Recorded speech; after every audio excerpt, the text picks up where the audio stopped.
what is this going on right now? That's what I have to ask myself, and I ask you too. This is, I believe, something new that's going on in our world. The medium that I am experiencing and you're experiencing right now, I'm watching myself and my face that's looking older and older every year, but it is something that's actually breaking new in the very last few years. And that is this YouTube, Facebook, um, human beings looking and speaking as if they were talking to their friends in their living room or something. It's a new thing. I look at this and I make how many videos over the years, and really it's not like I'm getting that many views. I haven't gone what they call viral. They're 200 views on something like the nature of sentience and so forth.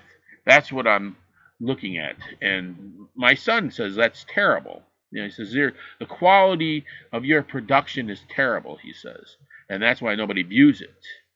And then also I don't have any cute little kitties or anything in this. But the weird thing about it is that I'm happy with 70 people watching my video or 120 people That's, to me, that's incredible.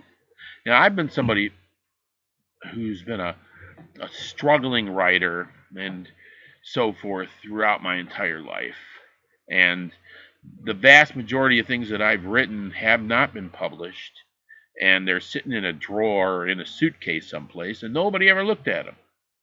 And some of these are plays, and there's novels, and there's screenplays, and there's short stories, and there's essays. And these videos that I do right now are more like essays.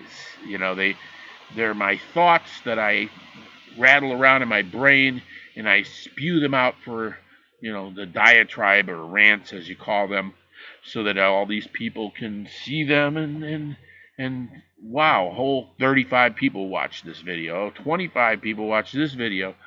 And my son thinks it's like, what are you talking about? There's like millions of views on Justin Bieber cutting his hair, and you can only get 25 views on your theory of evolution or your theory of economics.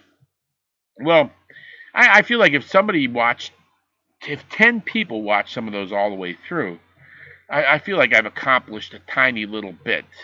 Sometimes, it's a meme, as they say.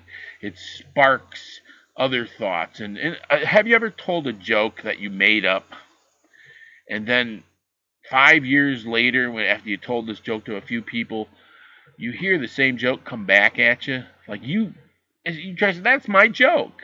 I've even seen that on television. I swear, I made up a joke, and like 5 years later, I saw some comedian on television tell that same joke.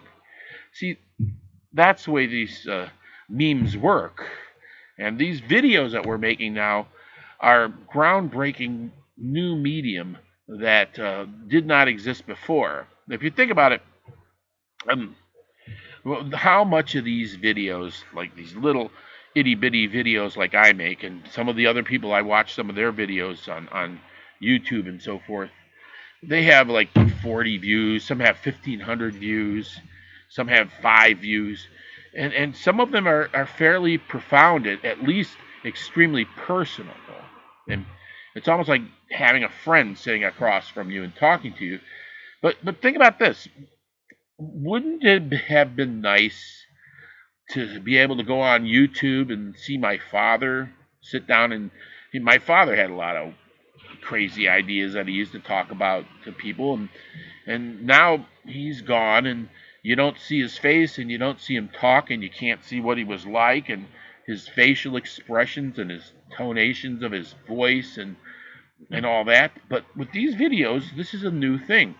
I mean, if you go back to my grandmother's era, I mean, how many people in my grandmother's era do you still see actually living and breathing on the video? It's like not many, FDR and Adolf Hitler maybe, and Winston Churchill. They got them on videos, and you can watch archives of these ancient 100, 75 years ago. But nowadays,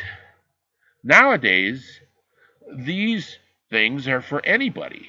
This is a video that is good for any tiny individual, insignificant individual, if you will, to be able to talk, and they're stored somewhere. I don't know where these videos are stored, but I can go back to my videos I made 4 years ago, and they're still out there somewhere in the Ethernet, in the internet, stored in somebody's server.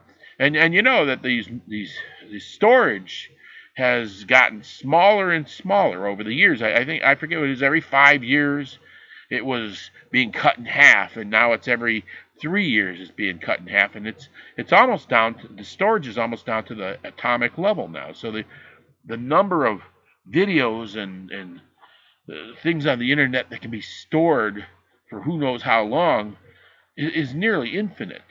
So in 40 years and 50 years and 75 years, are these videos still going to be out there? Or will my great great grandson be able to go out on a video archive and find me here talking and babbling on uselessly about this? You know, there's other questions, about history. The history is changing. There's going to be much more precise history in the future than anything that's gone on in the past, because of people like me who are nobodies, who can sit here and say what's going on in my world, in my life, and my perspective. And there may be archaeologists that are going to be cyber archaeologists in the future, who go into these old videos and look for little pearls of wisdom. You know, who knows what the future holds as far as that goes. These this is all leading, of course, toward another theory that I had a while back, which is the concept of the Ubermind. That is, that all people and all the electronics and all of the um, international, because there's a billion people, I guess, that speak English right now. So internationally, there's a billion people who could potentially call up this video and watch this insignificant statement that I'm making and say, well, I'm with that guy. It's an exchange of ideas at an astronomical rate that's never existed before. And a lot of my friends probably think I'm a weirdo, which is maybe I am, but what it means is that I am sitting here laying it all out on the line, my face and my expressions and my voice and my thoughts, and it's stored on the internet, like I say, and everybody in the future is going to be able to call it up whenever they want to. So think about this though. Wouldn't it be cool if I could if I could see my father sitting down and doing this? Because my grandchildren might sit down and do this, and they might be very embarrassed by it. Who knows? But when they're 40 years old, my grandchildren might be able to look this up and say, "Oh, look at it, Grandpa, what he has to say." That grandpa was like this. See, I have no idea about what my grandpa was like or my great grandpa was like. My father, I have an idea, but he's gone away. He's kind of been absorbed into nothingness. And my grandfather, I met him a few times. I would have loved to have been able to do this. And my great grandfather, I know nothing about him. So when the future comes, and there's a bunch of these types of things going on right here. This medium is brand spanking new. This is a new form of art or medium, and I'm right here at the cutting edge of it. And although I may only get 120 hits, somebody in Australia or somebody in Burma or somebody in New Zealand or England or something could be one of the people that view this, and it's kind of amazing when you think about it. This is a new form of art. What was it?